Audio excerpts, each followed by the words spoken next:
Howdy y'all, and welcome to yet another wonderful week in Destiny.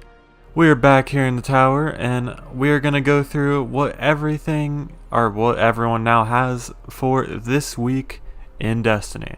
And as I can see up there with the big old smoke pile and the flaming medallion, we have a special visitor this week. In the name of Lord Salad Bar with his iron banana. Let's see what he has for us this week. Now, obviously, he has our assortment of armor that you can pick up if you complete his bounties.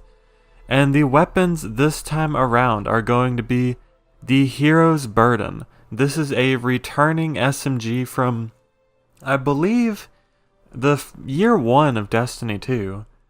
It is a 900 RPM SMG, and from what I can remember, this was a pretty good SMG its first time around, even though it was a fixed roll. But this time, it has random rolls. So, this is certainly something you might want to work to try to get a good roll on, because just in general, this is a pretty nice 900 RPM SMG, and trust me when I say, that is coming from someone who doesn't normally like 900 RPM SMGs. This is a good one, just trust me on that. Moving on over, we have the Bite of the Fox Sniper Rifle. This is the Forsaken Sniper Rifle, and from the amount of times I've gotten sniped by it, I'd certainly say it's probably at least half decent. If you're a connoisseur of sniper rifles, then picking up this sniper rifle would probably be a goal of yours. It is a kinetic sniper rifle, which I know we don't have many of, so that already kind of makes it a bit special. So if you're looking for a new sniper to go and snipe some people with, this will certainly be your gun. And moving on over to everyone's favorite silvery-eyed microtransaction vendor. Is favorite the right word? Well, I'm sure some people like it. We have Tess Everest. Let's see what she has for us this week in her prismatic matrix. We have the Bronco. This is an exotic sparrow, which certainly, if you like this design, then this is your sparrow. It kind of resembles the design of the huckleberry without its ornament. And, I can't say I'm a fan of it, but I already know a few people that love this thing for the way it looks. So if you're looking for an exotic sparrow and you have a few prismatic facets to throw this way, then that's certainly something you could look forward to. Moving on down, we have Aikilos Field Tuning. This is a ornament for the exotic scout rifle Polaris Lance. And boy, oh boy, I wish I had this thing, because this actually looks really freaking cool. Like, I don't use the Polaris Lance too often, but I still wish I had this thing, because it looks pretty neat. That's all I can say. I like it. I like the design of it. I like these little capacitors. I don't know if that's what they are, but I love it. And I'm sure a lot of other people probably like this design as well. Now, moving on down to our armor pieces for this week, we have the Titan Mark, the Hunter chest piece, and the Warlock helmet. If you like the current set of Eververse armor, then maybe these are things you could try to work for. Moving on over to the other side, we have Blind Faith. This is a legendary weapon ornament for the Trust hand cannon. Now, I have not actually seen this before, but it actually looks pretty decent. And I could imagine with certain shader combinations that this probably looks pretty nice. So if you're looking for a new ornament for your Trust of choice, then this could certainly be something you might be looking to work towards. Moving on down, we have the Eidolon bird. This is a legendary sparrow that really Can we just add, like, collision to the front of this? And, like, just spear enemies with it? That'd be cool. I'd use the Sparrow all the time if I could do that. Could you just imagine, like, running around on your Sparrow and just spearing people with this? That'd be awesome. But anyways, until that happens, it's just a pretty neat looking Sparrow. Which, with a few shader combinations, doesn't look half bad. So if you're looking for a new Sparrow to ride around, then that could be your Sparrow right there. Now, on down here, we have the Dark Days Ghost Shell. This is just a legendary ghost shell and, looks pretty alright. It's got some copper going on there. I wonder if that carries over. No, I thought that texture might carry over into other shaders, but no. Actually, with this shader, what is this? The Rasmussen clan? I'm probably saying that wrong. This actually kind of looks like the ghost shell for Iron Banner back in Destiny 1. Kinda. I don't know. Now that I've said that, I kind of want it, but again, this is just one of the regular legendary ghost shells. If it suits your fancy, then, go ahead and try picking it up. Then on down here, we have the Parthenon projection, which just looks like a little courthouse. And the cringe emote. Yeah, I'm not too big a fan of the word cringe and how people use it often. And I don't particularly like this emote, but if it suits your fancy, then, well, it's there for you. Now, let's get on out of the prismatic facet. I can see we have a new bundle for sale this week, the Visions of Iron bundle. This gives you the usual medallions of choice, and comes with 3 ghost projections. We have the Iron Banner, our Iron Lord Hammer, our axe, I guess, projection.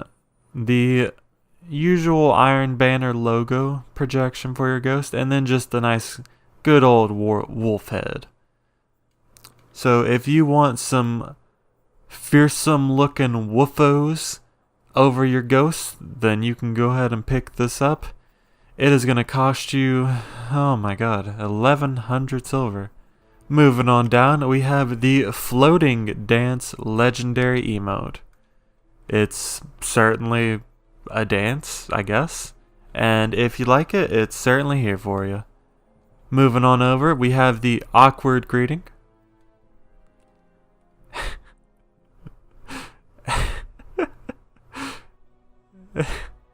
Hi, oh hi, how are you? Hi, I haven't seen you in a while. Hi, oh, I'm doing that too much. Okay, sorry.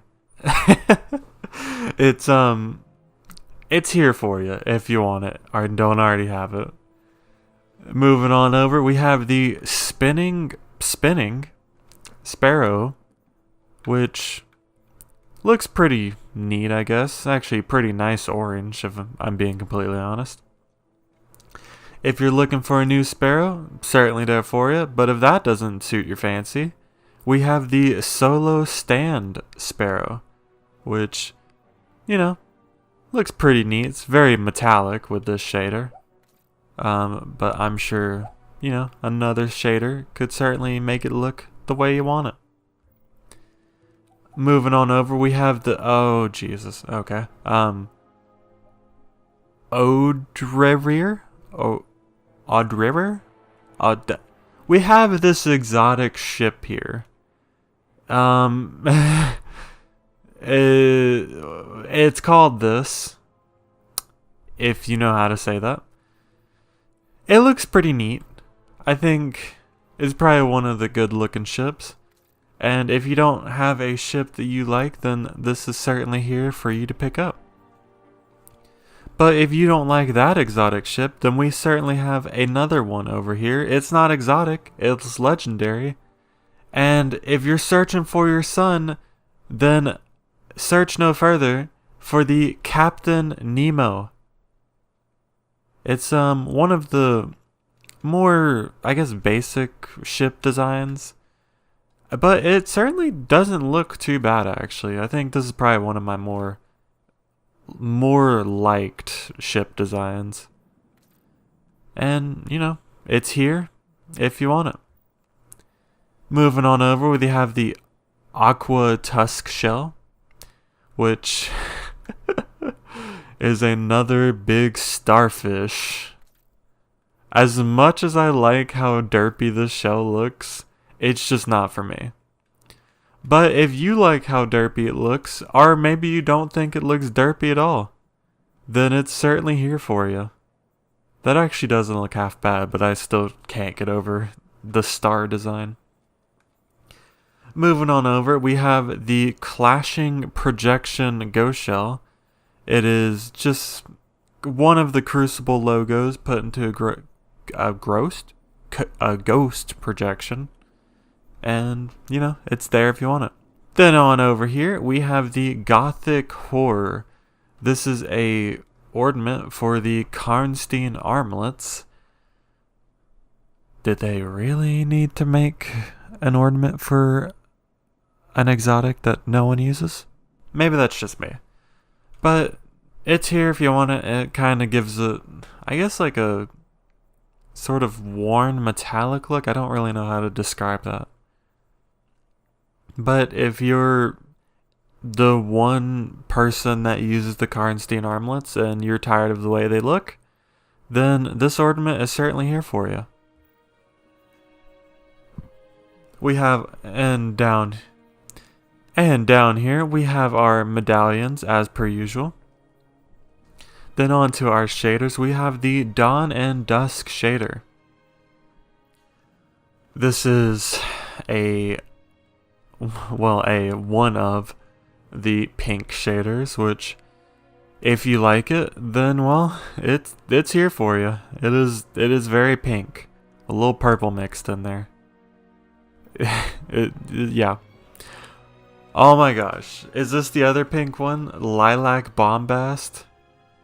No, it's not the other pink one. Dang it. I thought we had both the pink ones for sale. It has a little pink in there, though. This is the other shader of choice. It's a little white with some, I guess that's pastel? Or Pascal? No, pastel. I don't know how to say it. The chalky look. With the green and kind of a shiny pink, actually. If this is your look, then it's certainly here for you. Then we have the Purple Class Sigil Transmat effect. Looks pretty neat.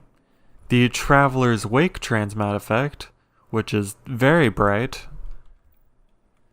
Then we have the Pride of Omelon weapon ornament. This is going to be for your Cold Heart.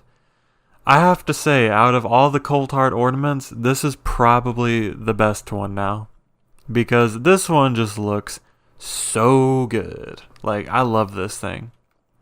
So if you don't have a cool looking ornament for the Cold Heart and you still use the Cold Heart, then this is certainly here for you. Then moving on over, we have the Never Through Legendary Ornament. This is for the Bygones, and it looks pretty neat. If you don't like the way your Bygones look, then this is certainly here for you because, you can never have too many fashion options. That is going to do it for our silvery-eyed Tess Everest. Let's move on over to Hawthorne. Now on to our poncho-wearing woman over here. We have Hawthorne. And she has our weekly raid challenges. Your last wish challenge for this week is going to be Keep Out. This is your vault challenge. Essentially, if you just read the name, you probably already know what it means. Whenever your runner is picking up the charge and running around, those knights will spawn and try to come and lock the vault for sure and kill you all. What you have to do for this is make sure that those knights do not leave the room that they spawn in. If they walk past that little taken wall, or where the wall would normally be, then you will fail. So this challenge is pretty simple. All you have to do is keep them out, or well, keep them in their room, and do not let them leave it. Because if they leave without dying, then you fail. And on to our Scourge of the Past challenge, we have the All for One, One for All challenge. This is going to be the first phase of Insurrection Prime. So not the one where he's walking around, but the one where you have to go underground and get the charges for the tanks. For this challenge, everyone, and I mean everyone, all 6 people, have to grab at least one of each of the polarities. So you have continuous, you have parallel, and then triangular. Everyone has to grab one of each. So that means you have to grab one continuous, one parallel, and one triangular before the boss dies. There's a few strategies you could employ to get this one done, but as long as everyone has gotten one of each charge, then you will complete this challenge. And from what I've heard and read, this challenge will not tell you that you failed. The only point in time it'll tell you that you have failed is after you kill the boss and loot the chest. So unfortunately, you just kind of have to make sure that everyone has done one of each before you finished it. Or else you're kind of out of luck. But anyways, let's move on over to the Drifter. Your weekly Gambit bounty for this week is going to be on the grind. You have to earn points to complete this challenge, and pretty much you just have to play the game. Because you earn points by defeating enemies, defeating guardians, and banking moats. So, as long as you play the game, you're gonna finish this. It's not too hard of a challenge. Now let's go on to everyone's favorite EXO 801. And your weapon frames for this week. We have the powerful pulse rifle frame. This is going to give you the Blast Furnace pulse rifle. This is a kinetic pulse. It's certainly special in the way it fires because it fires a 4-round burst unlike most other pulses. And all around it's just a pretty solid pulse rifle. So if you can get a good roll on this, then this thing will serve you well. Moving on to our next frame, we have the powerful sword frame. This is going to give you the Striker Surehand sword, and while it does have the downsides of being a sword like every other sword, this one, from what I've seen, can have some pretty interesting rolls and can be just all around pretty decent. So if you need a new good looking sword, then look no further than this frame right here. And our third and final frame is the powerful machine gun frame.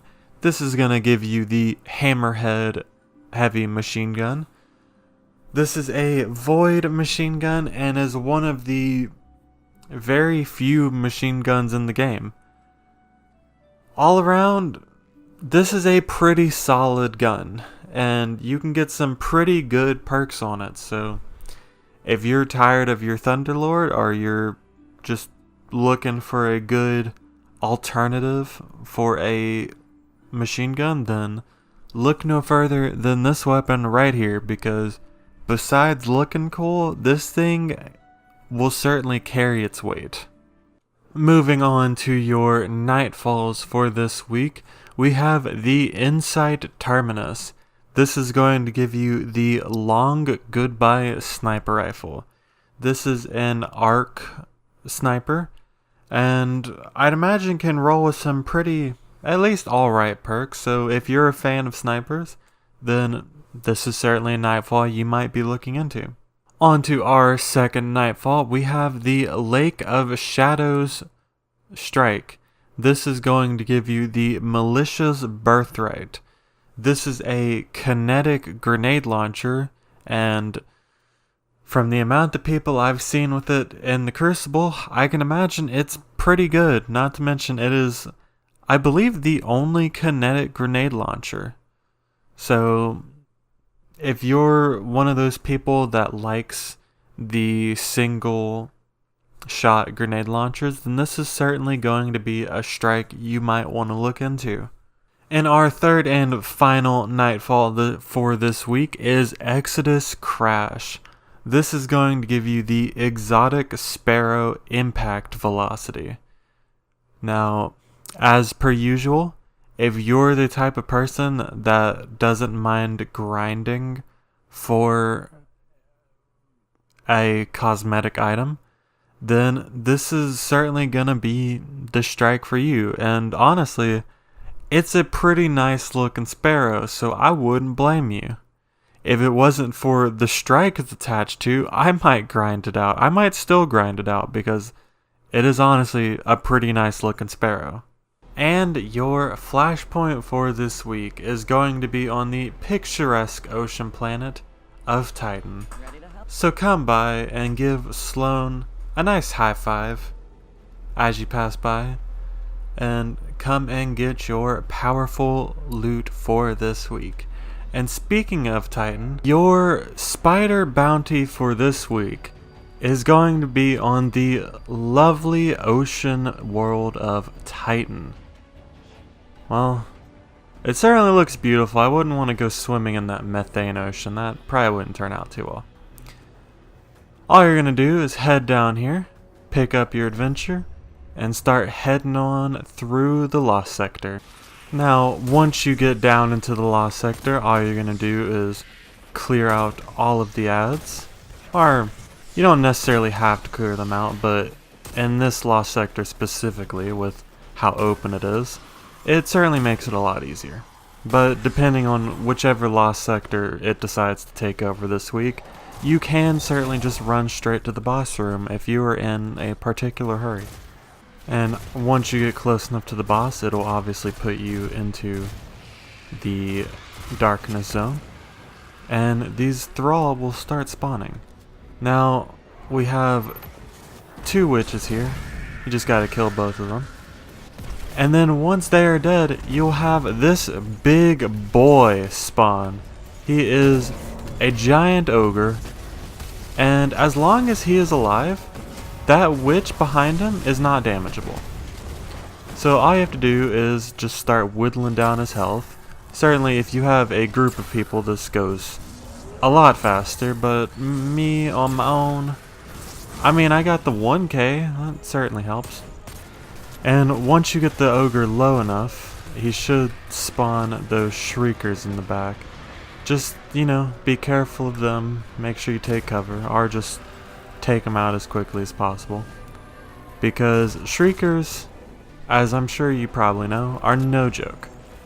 Now, once you finally get him low enough, you just go ahead and take out that big boy right there. And you'll notice our scary little witch right here ain't covered anymore and is actually super weak. Huh. I'm gonna be honest, I did not expect her to die to a shoulder charge. But yeah, once you take him out, all you have to do is go near in the face of your Titan, or, you know, shotgun or rocket or whatever your damaging option of choice. You know, whichever one you feel like doing. Just go take her out and that will complete your bounty. Anyways, now I've been your host Sci-Fi, and I will catch y'all next time.